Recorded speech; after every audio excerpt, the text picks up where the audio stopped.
प्रश्नकाल को विपक्ष के द्वारा चलने नहीं दिया गया। समूचा विपक्ष और विशेषकर कांग्रेस पार्टी के इस प्रयास की मैं घोर निंदा करता हूं। अरुणाचल में 8 की देर रात और 9 की सुबह घटी घटनाओं का हवाला देते हुए विपक्ष ने बहुमूल्य प्रश्नकाल को स्थगित करवा दिया। इसका कोई औचित्य इसलिए नहीं था कि पार्लियामेंट्री अफेयर्स मिनिस्टर ने स्पष्टता से कह दिया था कि 12 बजे इस देश के रक्षा मंत्री श्री राजनाथ सिंह जी इस विषय पर सदन के सामने अपना बयान रखेंगे।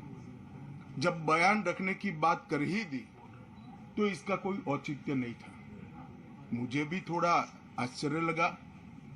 फिर मैंने प्रश्नकाल के सूची को देखा तो 5 नंबर का प्रश्न देखकर मैं इनकी चिंता समझ गया। 5 नंबर के प्रश्न है राजीव गांधी फाउंडेशन के FCRA रजिस्ट्रेशन को रद्द करने के बारे में। अब उन्हीं के कांग्रेस के ही सदस्य के द्वारा यह प्रश्न पूछा गया और जवाब में बहुत स्पष्ट था। अगर तो मौका देते तो मैं सदन के पटल पर भी बताता कि राजीव गांधी फाउंडेशन को 2005-6 और 2006-07 के वित्तीय वर्ष में चीनी दूतावास से 1,35,00,000 रुपए का अनुदान प्राप्त हुआ था।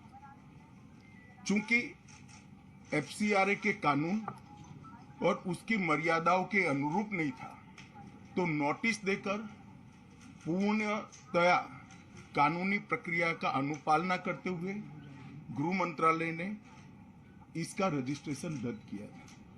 फाउंडेशन ने अपना रजिस्ट्रेशन सामाजिक कार्यों के लिए करवाया है और ये जो राशि चीनी दूतावास से मिली इसका उपयोग भारत चीन संबंधों के विकास पर शोध करने के लिए ये पैसा दिया गया।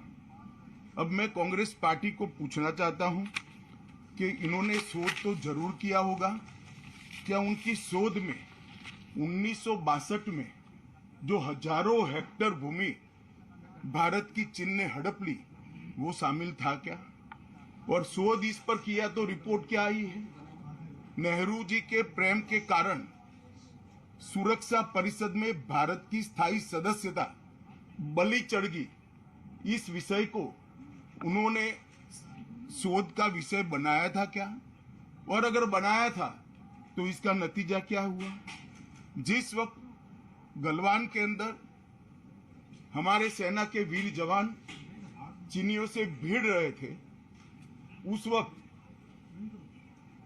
चीनी दूतावास के अधिकारियों को कौन रात्रि भोज दे रहा था? वो उनकी शोध का विषय था क्या? अगर था तो उसका नतीजा क्या हुआ? जब उनकी सरकार थी तो 2006 में भारत में चीन के दूतावास ने पूरे अरुणाचल और पूरे नेफा पर दावा कर दिया। वो उनकी शोध का विषय था क्या? अगर शोध हुई तो उसका नतीजा क्या हुआ?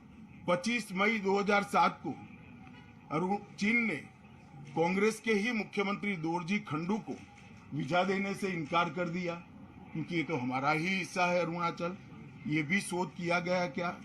13 अक्टूबर 2009 को मनमोहन सिंह की अरुणाचल यात्रा पर चीन ने आपत्ति जताई, वो आपने जांच किया है क्या?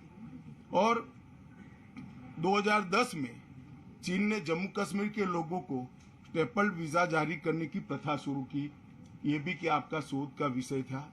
2011 में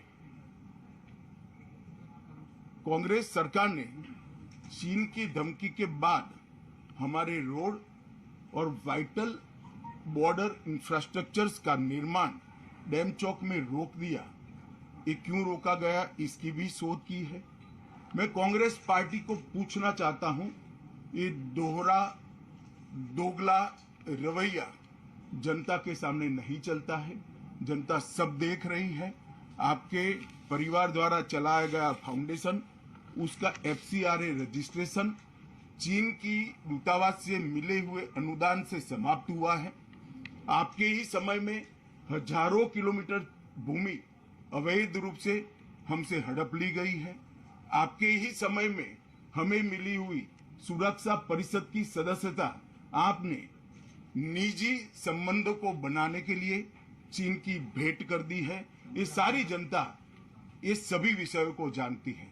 मैं इतना स्पष्ट कहना चाहता हूं कि भारतीय जनता पार्टी की सरकार है, नरेंद्र मोदी इसके प्रधानमंत्री है, और जब तक भारतीय जनता पार्टी की मोदी सरकार चल रही है, 1 इंच जमीन पर भी कोई कब्जा नहीं कर सकता।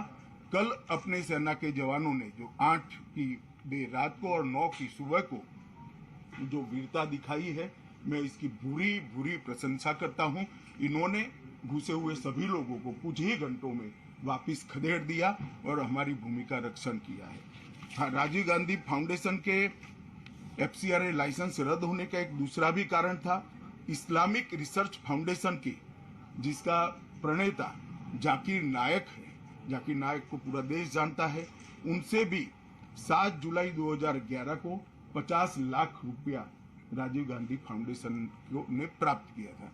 मैं पूछना चाहता हूं, राजीव गांधी फाउंडेशन के कर्ता धर्ता जो कांग्रेस की फैमिली पार्टी है उसी के सदस्य हैं, तो आपको ये पैसा जाकिर नाइक ने किस मकसद के लिए दिया था, इसकी भी स्पष्टता देश की जनता के सामने होनी चाहिए।